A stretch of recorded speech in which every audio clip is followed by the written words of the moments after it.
Many of us are not full-time photographers, but amateurs or semi-professionals. Some of us have family, full-time jobs, and so on. In other words, our time for travels is limited and we want to make the most out of it. After 8 years of planning, traveling, and shooting, during which I have made many mistakes but also achieved what I wanted from a trip, I consider the following 5 points to be the most important.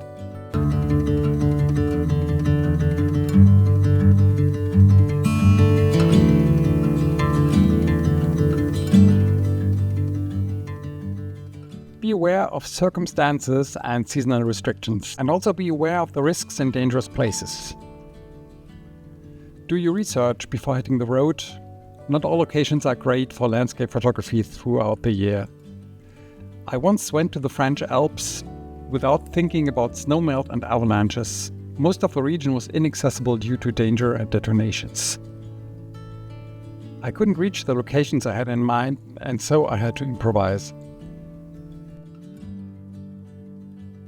If you want to visit locations repeatedly, maybe do a yearly calendar. I have planned most of my trips for the whole year. I look out for the best chances of snow, fog, fall foliage, dramatic sunrises, or severe storms. Death Valley, for example, is a great place for landscape photography, but you surely wouldn't go there in July.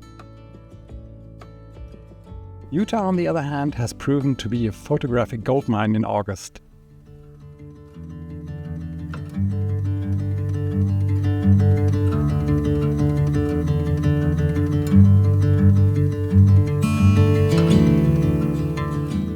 When I first started traveling to take landscape photos, I rushed from place to place.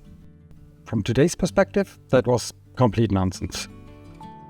Even if your time is limited, try not to cram too many locations into your shooting day or your time away from home.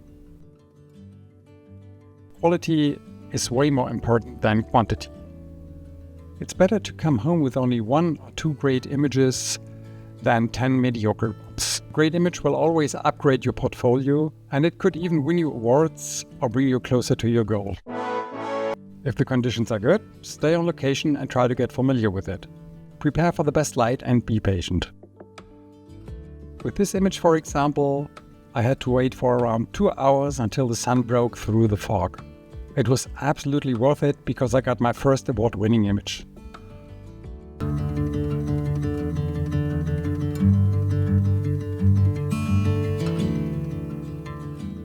Also, familiarize yourself with your location in advance. This will help you avoid unpleasant surprises and find the best position for you before you start to travel. After all, there's hardly anything more frustrating than running around with a tripod under your arm like a headless chicken while the light is already perfect. Do you need to hike uphill in order to reach your location? Looking at the streets or routes on Google Maps can be deceptive as they don't show inclines. How long are the trails and how heavy is your equipment? Also, visit local websites for daily updated information. Sometimes roads are closed due to weather events or falling rocks, especially on the coasts such as in California or Iceland. If you're already at your destination, use the afternoons for scouting your next location. If you are visiting a famous location, be aware that there might already be a lot of other photographers. They may not be in your picture, but they may already have taken the best spots.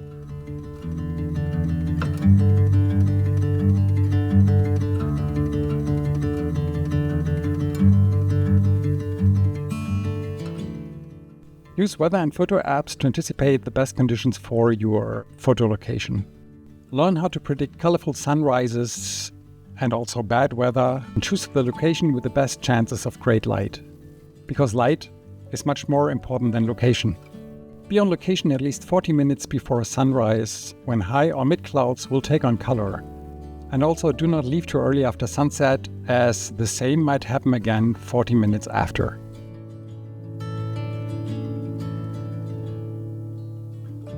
Also, be careful not to calculate the travel time to your locations too tightly, as there might be unforeseeable events.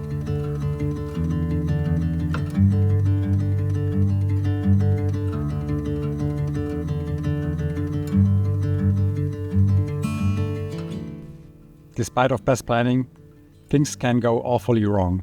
Therefore, look for interesting spots close to your original location when planning. You got boring blue skies throughout? Try shooting astrophotography at night. Or go looking for intimate shots in the woods.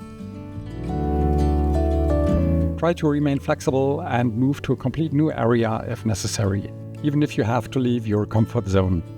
In the worst case, use your time to scout locations for your next visit. Have fun traveling and shooting.